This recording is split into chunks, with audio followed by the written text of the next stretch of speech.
everyone, and welcome to the daily newspaper analysis brought to you by LawSikho. Today we have an editorial for a discussion that has been taken from the Indian Express. The title of this article is Life and Death. This talks about the recent developments that the Supreme Court has brought regarding the capital punishment and a uniform framework for the same. And then we have a news update and legal news for the day. So the Supreme Court has decided to form a uniform framework based on which the trial courts shall award death sentences. The apex court has observed that the present situation places the convict at a hopeless disadvantage. Now, as we know that many a times different trial courts they take different takes or different opinions regarding the capital punishment. That is why the Supreme Court, since of course we know that in India capital punishment is yet a practice and it has not been abolished as of today. So the Supreme Court has decided that it would make a uniform framework or a uniform set of rules that shall be followed by all the trial courts while awarding the death sentences. So this step comes 42 years after the 5-judge bench decided on the Harbhajan Singh case, as we know is one of the landmark cases when it comes to capital punishment in India. And here comes an interesting question for you all. Can you tell me that what was the judgment that came up in this landmark judgment of the Harbhajan Singh case with regard to the capital punishment? If you know the answer, let me know in the comment section below. So the same was followed by the 2015 committee report that stated that death punishment should be abolished except for terror-related cases. Now, as we know, then since a few years, we have been debating upon the pros and cons, basically on the favor and even in the against of having the capital punishment. And many of the human rights activists have come up and they talk about more of a reformative theory of punishment, wherein they say that death penalty is not at all good for the society and we should move towards the reformative segment, wherein we should try to reform the person rather than giving a capital punishment to the same. So under the said circumstances, bringing a new framework that raises the bar is a welcome step for India and is a step in the right direction for active advocacy of death sentence. The death row debate further cannot deny the way it further increases the fissures in the society, and it says that rather, if at all we think that it is going to have any detrimental effect of, in a way, a deterrent effect basically on the people who are committing crimes. So something like that sort has also not been really witnessed. A big example of this is the Nirbhaya case, wherein we know that all the convicts, they were awarded the death sentence, but even after that, cases of brutal rapes and murders, they still continued and people still did not fear death sentence. And that is why, if at all we think that this deterrence that we ought to, we think that it would come with the death penalty, that definitely has not shown up in the society. And maybe it's time that we move towards the other side of, the reformative side of punishment giving. Here, I would like to definitely know your opinion as a listener or as future judges, or, as anything that you do, you think you're associated with law, or even as a general civilian as well. What do you think, that death penalty should be abolished, or do you think that it still has some important role to play in the justice system of the country? Let me know your opinion in the comment section for sure.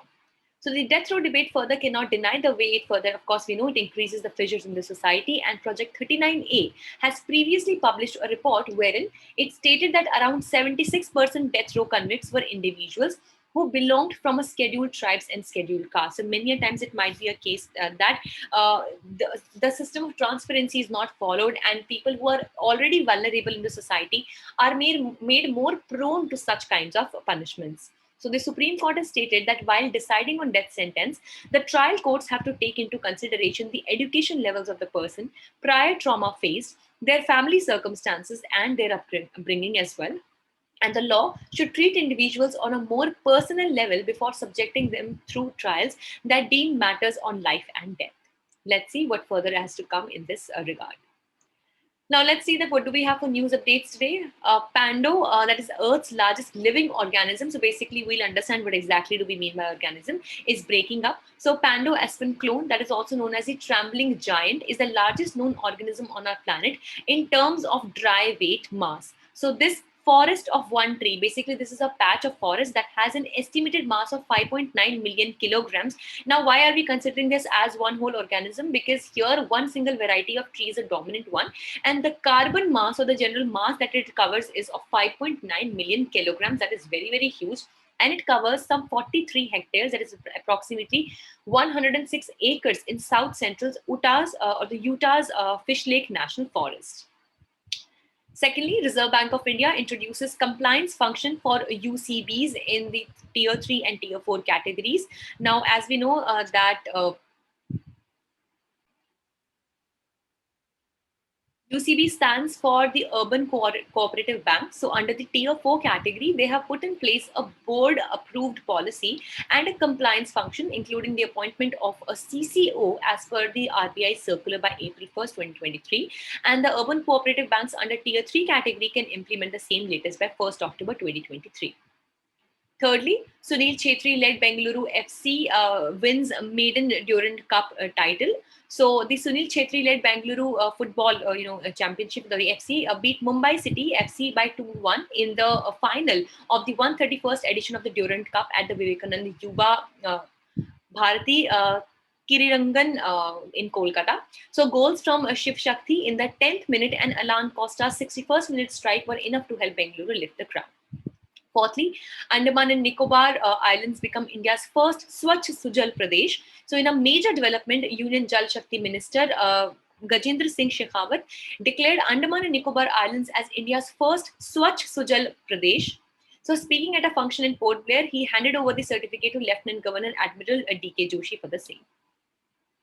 Fifthly, Manoj Bajpayee publishes book Muskurate, Lamhe or Kuchh, Khamoshiyan. So we all know the celebrated actor Manoj Bajpayee, and recently he has actually taken a lot of applause for his work in The Family Man. So at a ceremony in New Delhi, the well-known actor Manoj Bajpayee published a book titled Muskurate, Lamhe or Kuchh, Khamoshiyan in the presence of Apurva Chandra, who's the Secretary of Information and Broadcasting.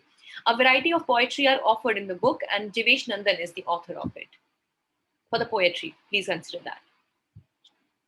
Let's see what do we have for the legal updates today. Firstly, Supreme Court upholds the validity of Haryana Sikh Gurdwara Management Act 2014. So the Supreme Court upheld the validity of Haryana Sikh Gurdwara Management Act 2014 and dismissed the petitions challenging the constitutionality of the act. This was held in the case of Harbhajan Singh versus State of Haryana and others. Secondly, speedy trial is a right not only of complainant but accused also, says Allahabad High Court. So the Allahabad High Court recently quashed a 24-year-old criminal case as it stressed that a speedy trial is an integral part of the fundamental right of life and liberty enshrined in Article 21 of the Constitution. This was held in the case of Dr. Meraj Ali and another versus State of UP and another. So this was all for today. We hope you liked the session. Thank you so much for staying tuned with LawSikho. If you wish to download the PDF of today's slides, you can join our Telegram channel. The link is there in the description box below, or you can also scan this QR code that you can see on your screens right now. Thank you so much.